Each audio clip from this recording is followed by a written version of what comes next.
안녕하세요. 머니네버슬립 짐즈 에디터입니다. 정말 오늘 아주 폭탄 같은 소식이 전해졌죠. 트럼프 행정부가 상호관세에 대한 구체적인 세율을 공개하면서 정말 증시가 크게 흔들렸는데요. 이것에 대해서 좀 월스트리트에서 어떤 반응들 보이고 있는지 오늘 한번 살펴보도록 하겠습니다. 네, 그야말로 핵폭탄급이었던 이번 관세 발표였습니다. 트럼프 대통령이 이 상호관세의 구체적인 세율에 대한 발표를 하자마자 애프터마켓에서 S&P 500 ETF가 이렇게 쭉 떨어졌을 정도로 정말 큰 여파를 미쳤는데요. 이 월스트리트가 이렇게까지 사실 상호관세가 도입될 거라는 걸 일찍이부터 알고 있었잖아요.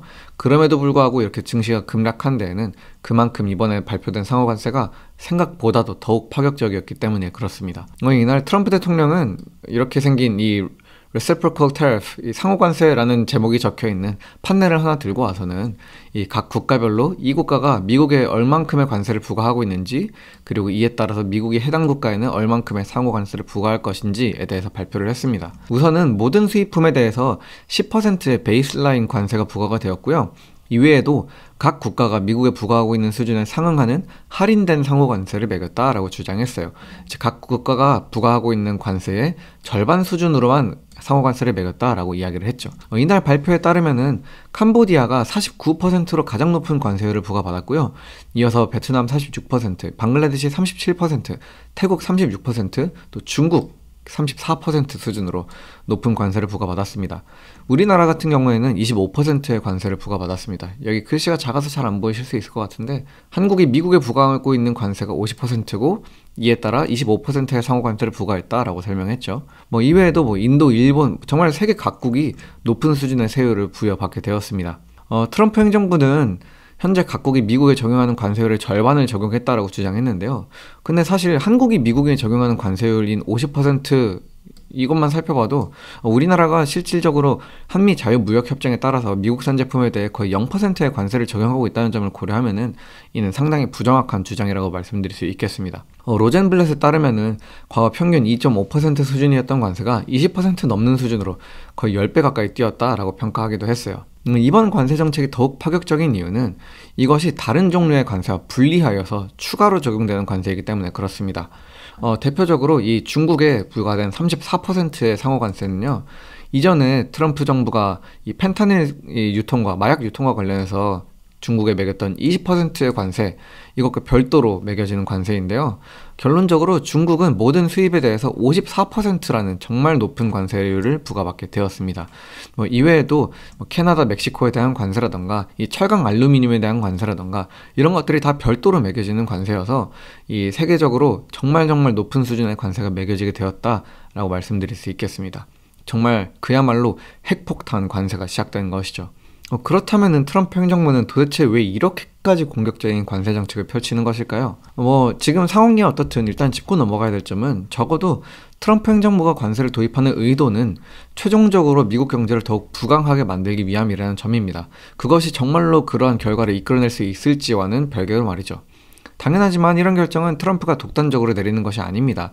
그가 언론에서 떠들기 좋아하는 대통령이라서 이런 과장된 표현들을 하는 것이 아니고, 이러한 수치들 당연히 다 백악관 관료들과 함께 의논하여서 합의된 결론으로 들고 나오는 것인데요. 이는 다시 바꾸어 말하자면은 트럼프 행정부는 진심으로 지금의 관세 정책이 장기적으로 미국을 위한 길이 될 것이라고 보고 있는 것입니다. 적어도 명목상으로는 말이에요. 이달 백악관은 상호관세를 발표하면서 동시에 tariffs work, 이 관세는 먹힌다, and President Trump's first term proves it, 이 트럼프 대통령의 일기 때의 행보가 이것을 증명한다 라는 내용의 보도자료, 팩트 체크하는 그런 자료를 제시하기도 했습니다. 트럼프 행정부는 이번 상호관세를 통해서 공정무역의 시대가 열릴 것이다. 여기서 말하는 공정무역이라고 하는 것은 지금까지 이 여러 미국의 적대국들, 또 심지어는 동맹국이라고 말하는 국가들, 한국과 독일 같은 국가들도 우리나라를 너무 소위 말해 등쳐먹고 있었다. 이제는 우리 또한 관세를 부과함으로써 공정한 무역을 할 것이다. 이 공정무역의 시대가 열릴 것이다 라고 주장하고 있고요. 또 이 관세를 통해서 미국 내 제조업 및 생산이 회복될 것이다 라고 말하고 있습니다. 이런 제조업 및 생산의 회복은 국내 투자 및 일자리 창출로도 이어질 것이며, 이러한 관세가 소비자 물가에 미치는 영향은 미미할 것이다 라는 게 트럼프 행정부의 핵심적인 주장이에요. 그렇다면 질문은 이겁니다. 정말로 그러할 것이냐는 것이죠. 월스트리트는 이를 어떻게 바라보고 있을까요? 사실 관세 정책이라는 것 자체가 뭐 당장 하루아침에 그 영향이 확인되는 것도 아니고 워낙에 지금 부과되고 있는 관세율 자체가 전례 없는 수준의 높은 관세가 부과되면서 구체적으로 또 어떤 여파가 나비 효과처럼 벌어질지에 대한 판단을 하기가 다 어려운 만큼 전문가들의 판단도 엇갈리고 있습니다. 각각의 주장들을 한번 살펴보도록 할게요. 먼저 관세 찬성파들이 뭐라고 말하는지 한번 들어봅시다. 이들은 일단 관세 도입이 자국 산업 육성에 긍정적인 영향을 끼칠 것이다 라고 보고 있어요. 대표적으로 트럼프 1기의 상무부 장관을 맡았던 윌버 로스는 이렇게 말했습니다. 트럼프는 지금 하고 있는 일이 경기 침체를 불러올 거라고 믿고 있는 것 같지는 않다. 그의 머릿속에는 이 경기 침체라는 단어가 자리 잡고 있다고 생각하지 않는다라고 이야기를 했습니다. 다시 말해 트럼프 행정부가 관세를 도입하면서 경기 침체에 대한 우려는 별로 없어 하는 것 같다라고 이야기하는 것이죠. 윌버 로스는 경제정책은 통합적으로 바라봐야 한다라고 말하면서 물론 관세가 큰 부분이긴 하지만 그것이 유일한 정책은 아니고 경기 침체를 결정하는 유일한 변수도 아니다라고 이야기를 했습니다. 다시 말해서 이 관세 도입으로 인해서 경기 침체가 올 것이라고 우려하는 사람들을 향해서 호들갑 떨지 말라라고 일침을 가하고 있는 것이죠. 또한 윌버 로스는 많은 경우 관세는 기업들이 생산을 이전하도록 만들기 위해 필요하다라고 이야기를 했는데요. 이는 다시 말해서 관세가 아닌 다른 방법으로 도대체 어떻게 기업들로 하여금 미국에 와서 생산시설을 짓게 만들 수 있겠냐라는 겁니다.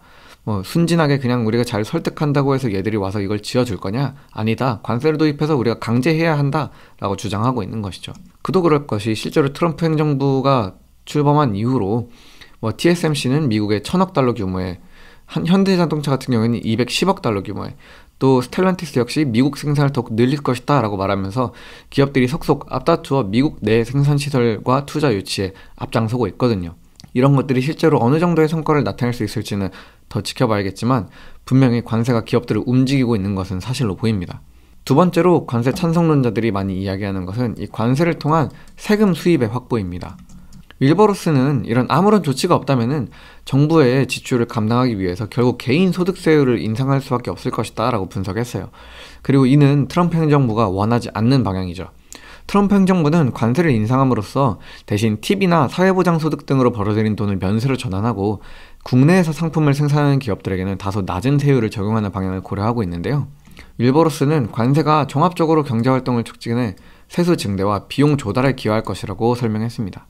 또한 백악관 무역고문을 담당하고 있는 피터 나바로의 경우는 관세로 연간 6천억에서 7천억 달러의 세수를 올릴 수 있을 것이라고 보았는데요. 이는 작년 미국의 수입 규모를 기준으로 산정한 금액입니다. 미국은 2024년에 3.3조 달러 수준의 수입을 했는데요.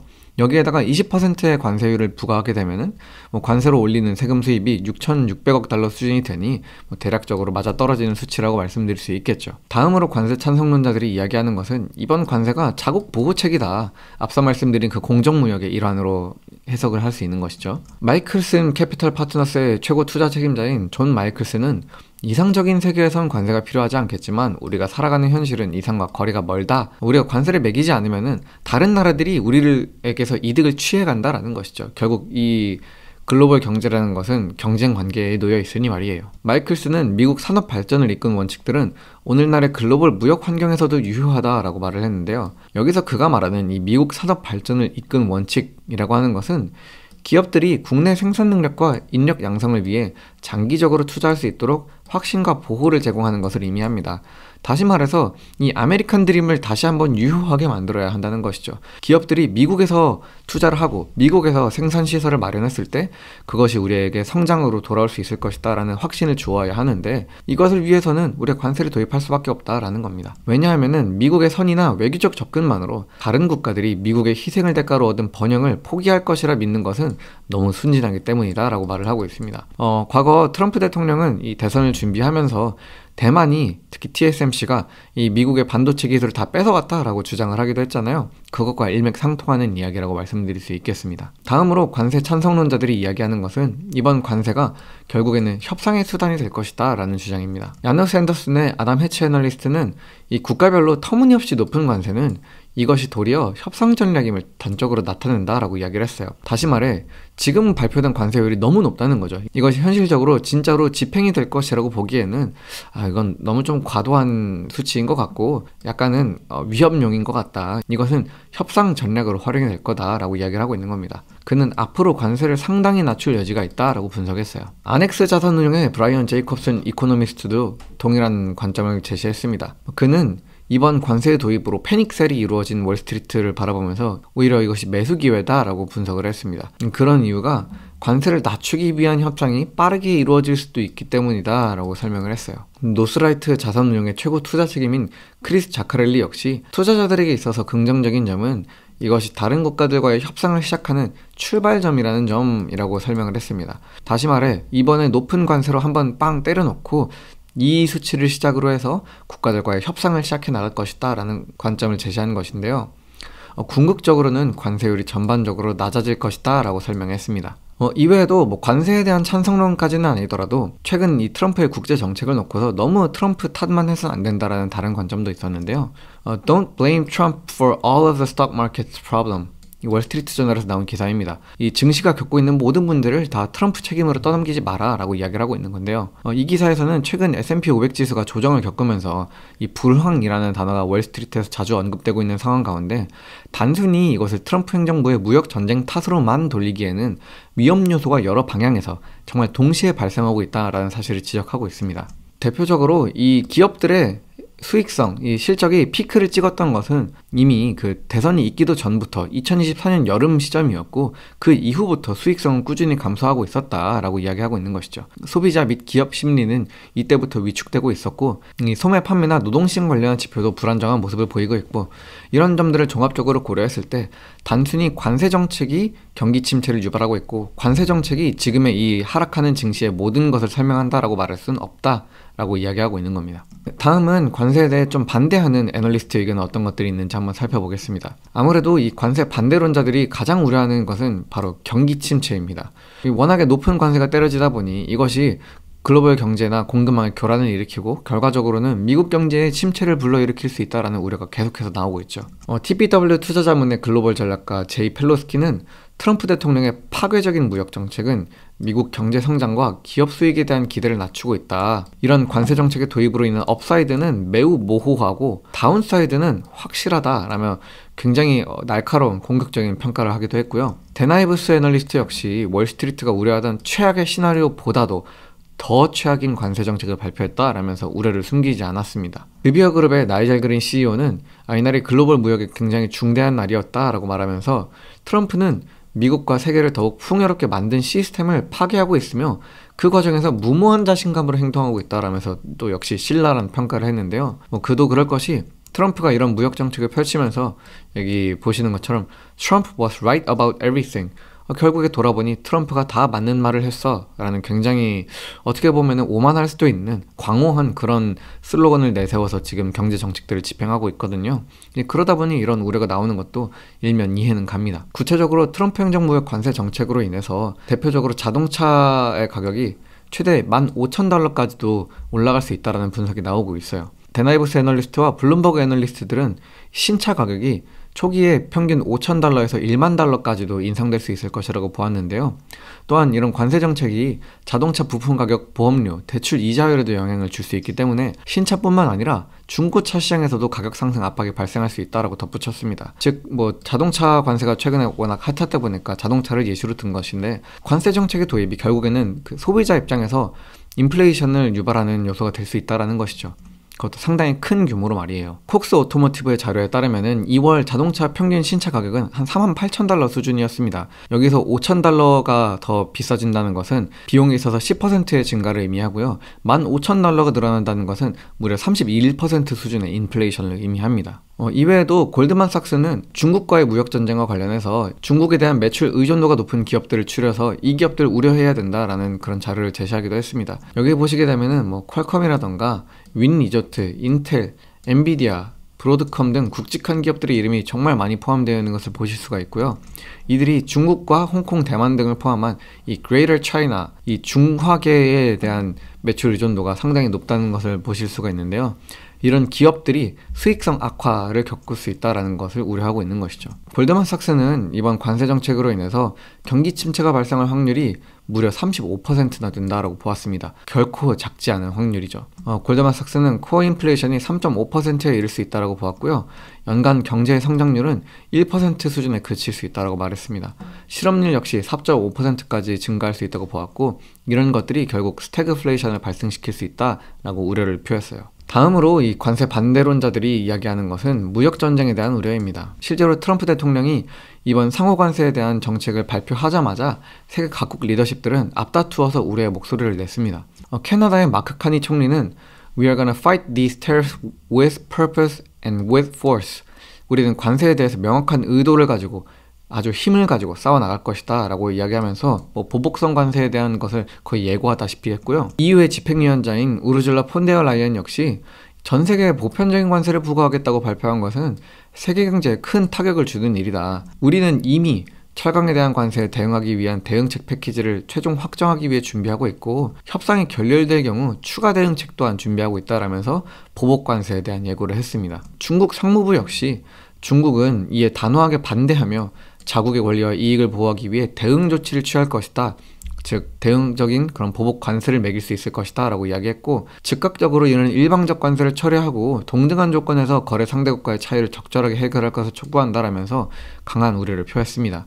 사실 캐나다, EU, 중국뿐만 아니라 그 보복에 대한 명시를 했는가에 대한 수위의 차이만 있었을 뿐이지 일본, 브라질, 오스트레일리아, 뉴질랜드, 스페인, 우리나라뿐만 아니라 정말 세계 각국 정상이 이날 당일에 이 상호관세에 대한 지침이 발표되자마자 관세에 대한 우려를 표하고 있습니다. 미국의 스콧 베센트 재무부 장관은 나라면 보복을 시도하지 않겠다. 보복을 하지 않는 한 관세가 이 이상으로 올라가는 일은 없을 것 이라면서 다소 도발적일 수도 있는 그런 강경한 발언을 내놓았는데요. 정말 국가들이 이러한 어떤 미국의 행보에 어떻게 반응할지도 정말 면밀히 지켜봐야겠습니다. 결국 상호관세가 매겨지고 보복관세가 이어지면은 이것이 당연하지만 이것이 공급망 교란으로 이어질 것이 뻔한데, 우리가 코로나 시기를 겪으면서 그것이 경제에 얼마나 큰 악영향을 미칠 수 있는지는 너무나도 잘 봐왔잖아요. 그 여파가 어떻게 될지는 더 지켜봐야 될 것 같습니다. 또 하나 이 관세 반대론자들이 우려하고 있는 것은 세수가 생각보다 그렇게 높지 않을 것이다 라는 점이에요. 이 tariff will likely raise much less money than White House projects. 이 백악관이 기대하고 있는 것보다 훨씬 덜 세금이 거두어질 것이다 라는 분석이 나오고 있는데요. 앞서 이 피터 나바로가 연간 6천억에서 7천억 달러 수준의 세금 수입이 나타날 것이다 라고 분석했다라고 말씀드렸잖아요. 이것에 대해서 무디스의 수석 이코노미스트인 마크 잔디는 6천억과 7천억 달러? 이건 가능성의 영역에도 들어오지 못한다. 이건 택도 없는 말이다. 1000에서 2천억 달러 수준의 관세 수입을 올릴 수 있으면은 운이 좋은 것이다 라고 이야기를 했습니다. 왜냐면은 앞서 말씀드린 이 6천억과 7천억 달러 단순히 2024년 총 수입액의 20%의 관세를 매겨서 계산하는 것이 말도 안 된다라는 거예요. 경제 전반의 소비 감소, 가격 상승, 수입 축소 등을 고려하면은 실제 세수는 훨씬 적을 것이라는 분석이 나오고 있고요. 또한 타국의 보복 관세가 미국의 수출에도 부정적인 영향을 끼칠 것이니 경상수지에 더욱 부정적으로 작용할 수 있다라고 이야기하고 있습니다. 네, 오늘은 이렇게 이 4월 2일 발표된 정말 핵폭탄급 상호 관세에 대한 이 월스트리트의 의견을 간략히 살펴보았는데요. 정말로 여러모로 충격적인 그런 관세율이 부과가 된 만큼 이것이 어떻게 글로벌 경제에 영향을 미치게 될지, 그리고 미국 증시는 이 상황을 어떻게 헤쳐나갈지 좀 면밀히 팔로우하면 좋을 것 같습니다. 머니네버슬립 뉴스레터와 네이버 프리미엄 콘텐츠 지금 바로 구독해보세요.